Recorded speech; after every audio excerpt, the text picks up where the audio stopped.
Bienvenidos a la serie de alimentos sólidos. Dios les bendiga. Soy la pastora Milady Mejías y continuamos con la lección número 11, que el tema lo hemos titulado El ministerio. Leamos nuestra declaración y luego oramos para que el Espíritu Santo de Dios nos bendiga en esta clase. La declaración dice: creemos que el Señor Jesús instituyó diferentes siervos o siervas que edifiquen y conduzcan su obra ejerciendo los roles de apóstoles, profetas, evangelistas, pastores y maestros. Así que oremos y pongámonos en las manos del Señor. Padre, en el nombre de Jesús, toma este tiempo. Habla a nuestro corazón, habla a nuestra mente, Espíritu Santo. Te pedimos que nos ayudes a comprender tu palabra. Trae iluminación a través de tu palabra por el poder de tu Espíritu. En el nombre de Jesús. Amén y amén. Me imagino que cuando ves un gran barco, pues te llenas de asombro, de admiración. Ver cómo ese objeto tan grande, tan voluminoso, puede incursionar por las aguas del mar y mantenerse y llegar a un destino. El ministerio es como el timón que dirige un barco hacia su destino. Es una pieza muy pequeña comparado al tamaño tan grande de un barco, pero aun cuando sea pequeño es esencial. El timón es lo que le da dirección, es el que conduce el barco para que pueda llegar al destino que se ha trazado. El ministerio es como ese jardinero que cuida con amor, con dedicación, con paciencia las flores de su jardín. A veces le toca eliminar, quitar algunas hojas secas que empiezan a marchitarse. Tiene que proteger a esas flores de algunas enfermedades, virus, eh, le coloca vitamina, le riega con agua. Esa constancia, ¿verdad? Esa dedicación del jardinero hace que esas flores cautiven nuestra mirada, nos provoca acercarnos para oler y sentir ese aroma tan maravilloso de las flores. Ese jardinero, a lo mejor pues nadie sabe quién es, pero sabes que hay un jardinero, hay alguien que se ha dedicado a cuidar esas flores. Nos quedamos asombrados por la belleza de las flores, pero detrás hay una persona que se ha dedicado a cuidarlas. El ministerio es como ese jardinero que tiene un trabajo muy dedicado y delicado, un trabajo muy sutil, pero muy necesario.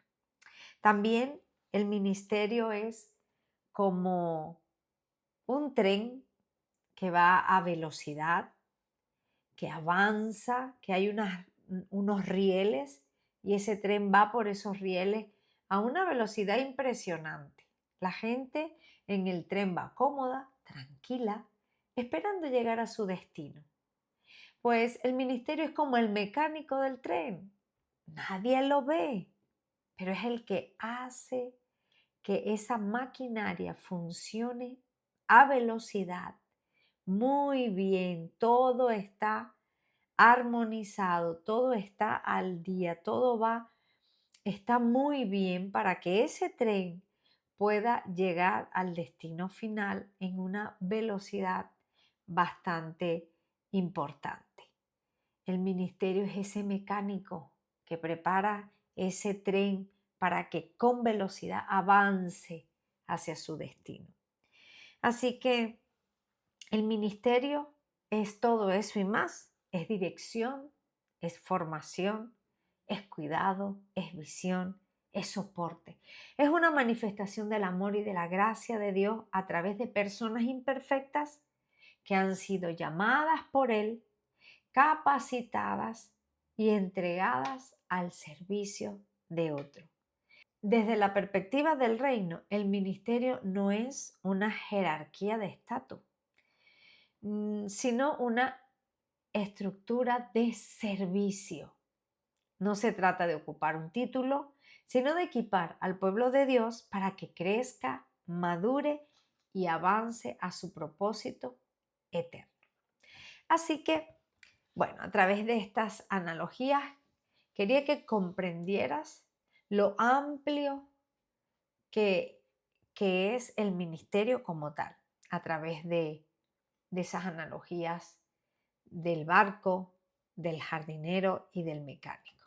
Muy bien, ya después de tener una visión un poco ilustrada de lo que es el ministerio, vamos a definir qué significa el ministerio, una visión bíblica y específica. Y es que la palabra ministerio significa servicio. Eso es realmente lo que significa el ministerio. Cuando tú escuchas que alguien dice, Dios me llamó al ministerio, voy a traducirlo. Lo que está diciendo es, Dios me llamó para servir. Y vamos a estudiar de forma muy específica la cita que Pablo escribe a los hermanos de Éfeso en la carta de los Efesios capítulo 4 del 11 al 12. Dice, y él constituyó a unos apóstoles, a otros profetas, a otros evangelistas, a otros pastores y maestros. Quiero aclarar, hacer énfasis en la primera frase de este versículo bíblico. Dice, y él constituyó, o sea que es Dios el que llama, el que escoge, no es por voluntad humana. ¿Qué diferencia a los demás ministerios? La cita de Efesios 4 que acabamos de leer, en el versículo 11, y él constituyó a, vamos a volver a esta cita, ¿qué diferencia tiene este ministerio, este servicio, a otros servicios?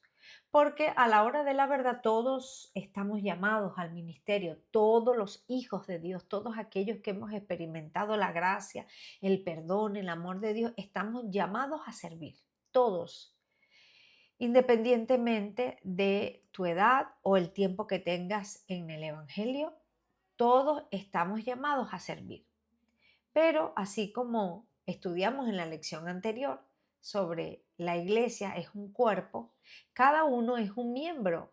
Por lo tanto, cada uno cumple con una función, un rol dentro de ese cuerpo. Ahora, el ministerio que tiene que ver, esos 5 ministerios que aparecen allí en Efesios capítulo 4, 11, tienen una función específica. Y es que, mira, Dios de su gran variedad de dones espirituales les ha dado un don a cada uno de nosotros, a cada uno de sus hijos, y debemos usarlo bien para servir los unos a los otros, para servirnos los unos a los otros. Ahora, este ministerio tiene funciones específicas y ya lo vamos a ir descubriendo a medida que avancemos en esta lección. Veámoslo así. Un apóstol es esa persona que está llamada por Dios para servir como un supervisor de ministerios, planta iglesias, entrena líderes, extiende el reino con visión global. Eso es un apóstol.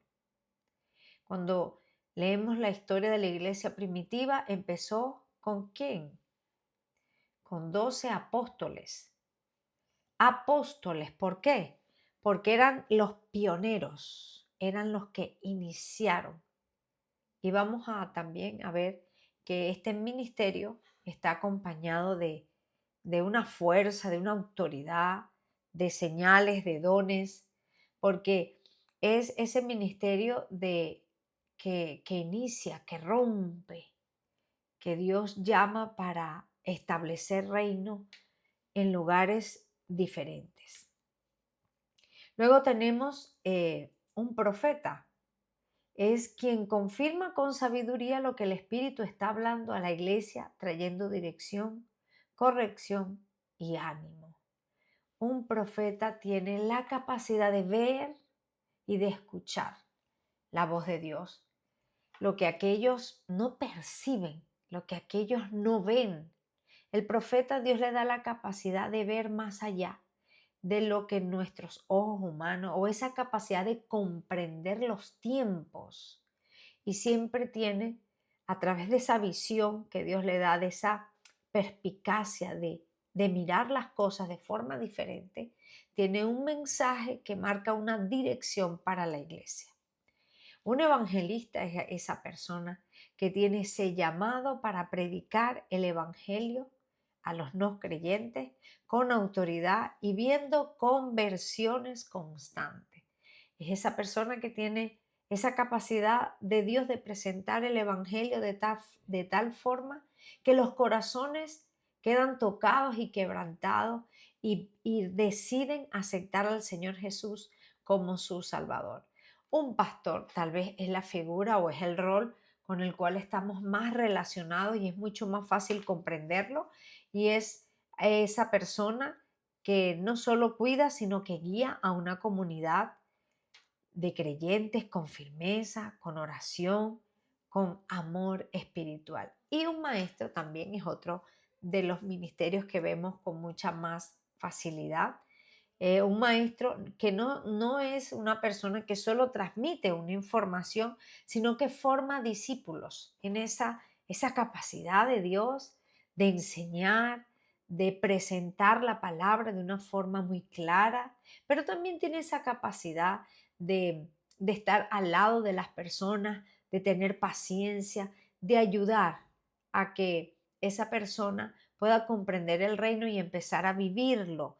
Por lo tanto, ayuda al discípulo con profundidad, enseñándole la doctrina y, y con discernimiento espiritual. Muy bien. Comprensión y actitud correcta hacia el ministerio. ¿Cuál es? Los ministerios, el llamado al ministerio no es un trofeo personal. No se debe utilizar como un título de vanagloria, un título de orgullo. No, el ministerio no es otra cosa sino herramientas divinas para el crecimiento del cuerpo de Cristo.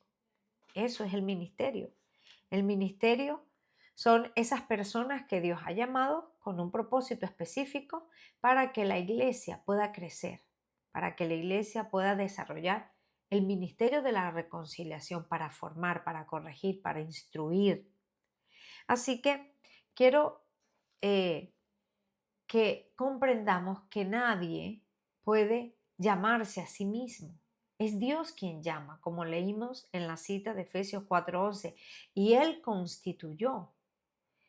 Hemos leído en lecciones anteriores, hablando sobre el tema del Espíritu Santo, que el Espíritu Santo reparte los dones como Él quiere. O sea, Él nos llama y nos da las capacidades que solo a Él en su perfecta voluntad le place darnos. Por lo tanto, Dios es quien llama, quien forma, quien respalda y quien confirma. Nadie puede autoproclamarse si Dios no le ha llamado. Y la evidencia de que alguien tiene un llamado al ministerio, un llamado al servicio para equipar la iglesia de Dios, tiene respaldo de parte de Dios. Hay una evidencia, hay fruto. Se ve el resultado. Hay una confirmación de parte de la iglesia, hay un testimonio, porque los árboles dan fruto según su semilla. Un árbol de mango da mango. Cuando tú tienes un ministerio, sea apostólico, sea profético, sea de pastor, sea de maestro, sea de evangelista, lo que sea, tú vas a dar fruto de acuerdo a ese don, a esa capacidad que has recibido de Dios. Y leamos lo que dice Hebreos 5:4. Ninguno toma para sí esta honra, sino que el que es llamado por Dios. Así que esto es muy importante. El ministerio no se hereda. El ministerio no se otorga humanamente hablando. El ministerio lo da Dios, porque Él es quien llama, quien forma a las personas, quien les respalda y quien confirma ese llamado. Así que vamos a hacer unas preguntas para que reflexionemos sobre este tema. ¿Reconozco el valor del ministerio que otros ejercen en mi vida espiritual? Hazte esta pregunta. ¿Estás valorando el trabajo del maestro, del pastor, del evangelista? ¿Estoy permitiendo que Dios me perfeccione a través del ministerio de sus siervos o resistes a la enseñanza o resistes a la corrección o resistes al discipulado? Estoy orando para que estos ministerios se levanten y sean fructíferos en mi iglesia. Y esto es una pregunta de reflexión, pero también una invitación a que empecemos a orar para que Dios levante estos 5 ministerios en la actualidad. ¿Por qué? Porque estos 5 ministerios trabajando en equipo hacen que la iglesia crezca y madure de una forma muy extraordinaria. Jesús dijo que la mies es mucha, hay mucho trabajo en la obra del Señor. Por lo tanto, dijo, oremos para que Dios levante obreros, para que Dios levante personas al ministerio, personas que estén dispuestas a predicar el evangelio, a enseñar, a discipular, a profetizar, a sembrar la palabra de Dios donde nadie lo ha hecho. Muy bien. Y nos hacemos la pregunta, entonces, ¿para qué existen los 5 ministerios? Vamos a volver a leer Efesios 4 del 11 al 12 porque la palabra de Dios es muy clara. Hay versículos muy fáciles de comprender porque el Espíritu de Dios lo ha dejado de una forma muy sencilla a través de estos textos. Y él dice, y él mismo constituyó a unos apóstoles, a otros profetas, a otros evangelistas, a otros pastores y maestros. Punto y coma. Aquí viene el para qué. A fin de perfeccionar a los santos. Y tú te preguntas, ¿quiénes son los santos? No son los santos de la Iglesia Católica. Los santos de la Iglesia Católica son los que se mueren y después los canonizan el Papa. No, no, no. Según la Biblia, los santos es la Iglesia. Los santos eres tú. Los santos son todos los hijos de Dios. Entonces, estos 5 ministerios Dios los llama, los capacita, les respalda, les confirma para que perfeccionen a los santos, a la iglesia, a los hijos de Dios. Igualmente, en la lección anterior estuvimos hablando sobre la iglesia que es ese cuerpo de Cristo. Y la iglesia, según este versículo bíblico, son los que deben cumplir la obra del ministerio. Vamos a volver a leer, a fin de perfeccionar a los santos. ¿Qué hacen los 5 ministerios? Perfeccionan. ¿A quiénes? A la iglesia. ¿Para qué? Para la obra del ministerio. ¿Cuál es la obra del ministerio? La predicación del evangelio, el hacer discípulos, para la edificación del cuerpo de Cristo. Muy bien. Por lo tanto, entonces, el primer punto, ¿para qué son los 5 ministerios? Es para perfeccionar a los santos. ¿Y qué quiere decir perfeccionar? Significa equipar, capacitar, restaurar, preparar para una función. Eso es parte de lo que debe hacer los 5 ministerios. Cuando se ejercen los 5 ministerios, el resultado es que va a haber una iglesia, va a haber una comunidad de creyentes equipadas, capaces de cumplir funciones de forma correcta, de forma eficaz. Son restaurados, son preparados para cumplir con la función que el Espíritu de Dios les haya entregado. Por lo tanto, perfeccionar no quiere decir que no hay error. No, perfeccionar quiere decir una preparación, un equipamiento, porque es la palabra que viene del griego catartismos. Entonces, los 5 ministerios que hacen preparar y equipar a la iglesia del Señor Jesucristo. Y tenemos aquí una cita del apóstol Pablo a Timoteo y es un ejemplo. Quiero que lo leamos porque es un ejemplo de una persona, en este caso Pablo, ejerciendo su ministerio, su servicio, capacitando, restaurando a alguien, en este caso Timoteo, que se está preparando para servir como pastor en una iglesia. Vamos a leerlo. Dice, pero tú, Timoteo, sabes muy bien lo que yo enseño y cómo vivo y cuál es el propósito de mi vida. ¡Wow! ¡Qué extraordinario! Pablo, viviendo una vida muy coherente, muy enfocada a su propósito de vida, le dice a su discípulo, Timoteo, le dice, tú me conoces. También conoces mi fe, mi paciencia, mi amor y mi constancia. Sabes cuántas persecuciones y sufrimientos he soportado y cómo fui perseguido en Antioquía, Iconio y Listra. Pero el Señor me rescató de todo eso, es cierto. Y todo el que quiere vivir una vida de sumisión a Dios en Cristo Jesús sufrirá persecución. Pero los malos y los impostores serán cada vez más fuertes, engañarán a otros y ellos mismos serán engañados. Pero tú debes permanecer fiel a las cosas que se te han enseñado. Veamos, ¿verdad? Ese perfil pastoral de Pablo. Pablo, un apóstol, por lo tanto, tenía esa capacidad de guiar, de animar, de restaurar a sus discípulos, en este caso a Timoteo. Sabes que son verdad porque sabes que puedes confiar en quienes te las enseñaron. Desde la niñez se te han enseñado las sagradas escrituras, las cuales te han dado la sabiduría para recibir la salvación que viene por confiar en Cristo Jesús. Toda la escritura es inspirada por Dios y es útil para enseñarnos lo que es verdad y para hacernos ver lo que está mal en nuestras vidas. Nos corrige cuando estamos equivocados y nos enseña a hacer lo correcto. Dios la usa para preparar y capacitar a su pueblo para que haga toda buena obra. En este pasaje encontramos a Pablo, en este caso, cumpliendo ese rol apostólico, ¿verdad? Guiando, animando, motivando a Timoteo a través no solo de las palabras, sino de su propio ejemplo, de su propia vida. Pues un ejemplo para nuestra actualidad, que sería? Pues sería un pastor con una visión, invirtiendo tiempo en enseñar a los nuevos creyentes los fundamentos de la fe, ayudándoles a desarrollarse espiritualmente y descubriendo sus dones. El segundo, ¿para qué sirven estos 5 ministerios? Para capacitar para la obra del ministerio. Capacitar para el servicio, ministerio.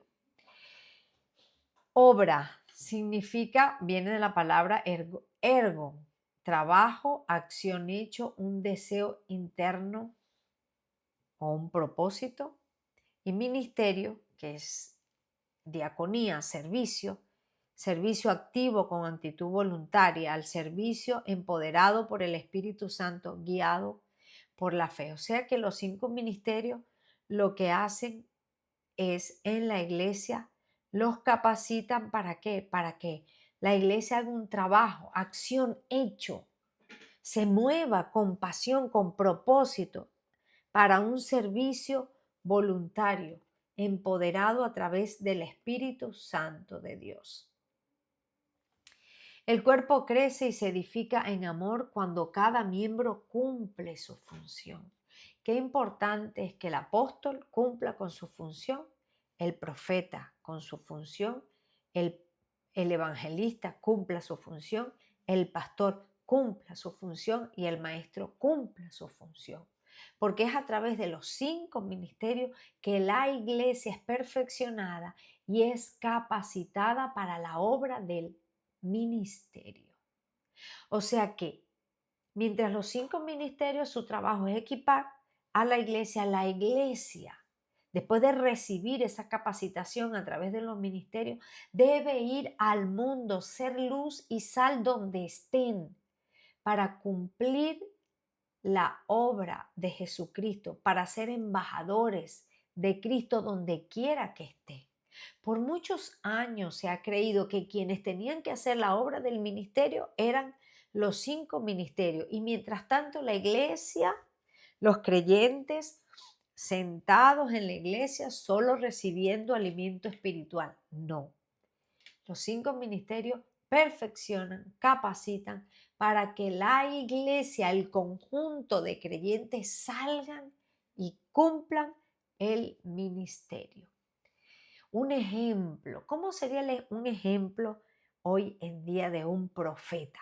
Por ejemplo, pues ese profeta podría enseñar a un grupo de intercesores cómo discernir la voz de Dios y fluir con sabiduría en la palabra profética, activándolos en su ministerio. Los 5 ministerios son importantes y son necesarios.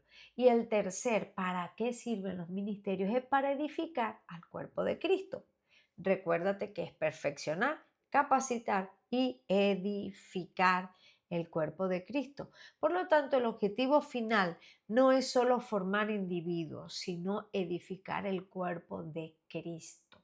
Edificarlo, que crezca, que sea estable, firme, con principios, una vida de fe llena del Espíritu.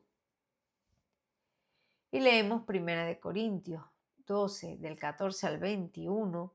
Dice, así el cuerpo consta de muchas partes diferentes, no de una sola parte, sino si el pie dijera, no formo parte del cuerpo porque no soy mano, no por eso dejaría de ser parte del cuerpo. Y si la oreja dijera, no formo parte del cuerpo porque no soy ojo, dejaría por eso de ser parte del cuerpo. Si todo el cuerpo fuera ojo, ¿cómo podríamos oír? Y si todo el cuerpo fuera oreja, ¿cómo podríamos oler? Pero nuestro cuerpo tiene muchas partes y Dios ha puesto a cada parte justo donde Él quiere. Qué bonito, ¿verdad? Dios cuida a su iglesia. Él es el Señor. Él es el pastor principal, la cabeza de la iglesia. Efectivamente, muchas partes, pero un solo cuerpo. El ojo nunca puede decirle a la mano, no te necesito. La cabeza tampoco puede decirle a los pies, no te necesito. Así que en este pasaje que leímos nos habla de ese cuerpo que trabaja en armonía, donde cada quien cumple su propósito, su misión y así de forma unida todo el cuerpo recibe un crecimiento porque cada uno asume su trabajo. Así que en este caso nos referimos a la importancia de tener los 5 ministerios sirviendo en la iglesia del Señor para edificar el cuerpo de Cristo. Y un ejemplo práctico es un maestro que enseña un curso de fundamentos doctrinales que ayuda a los creyentes a estar firmes frente a doctrinas falsas. ¿Cuál sería el resultado? Que todos lleguemos a la unidad de la fe y del conocimiento del Hijo de Dios, a un varón perfecto. Los 5 ministerios no son posiciones de privilegio, sino funciones de responsabilidad. Y esto es muy importante tenerlo muy claro. Los 5 ministerios son funciones de responsabilidad. ¿Para qué? Este es el fin, para que lleguemos a la unidad de la fe y del conocimiento del Hijo de Dios, a un varón perfecto. Por lo tanto, el resultado será una comunidad fuerte, madura, que no se tambalea ante las circunstancias difíciles de la vida o ante falsas doctrinas, falsas enseñanzas, ante los mutiladores del cuerpo, no. Cuando eh, los 5 ministerios ejercen su función, la iglesia, la comunidad se hace fuerte y madura.